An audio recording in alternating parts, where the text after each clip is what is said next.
Hi guys, 11:56। 12টা বাজলেই বাবাইয়ের birthday. আমি আর বোন মিলে বাবাইকে সারপ্রাইজ দেবো।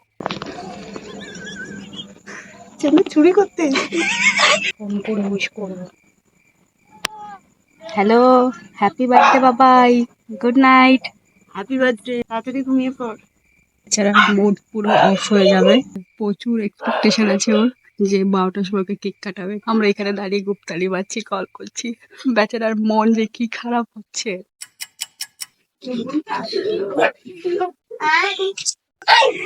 Happy birthday. পচা যখন ফোন করলো তখন ভেবেছিস দীঘা তো আর আসবে না, তাই তো? কতটাই মানে তাড়াহুড়ো কি, বাপরে বাপ।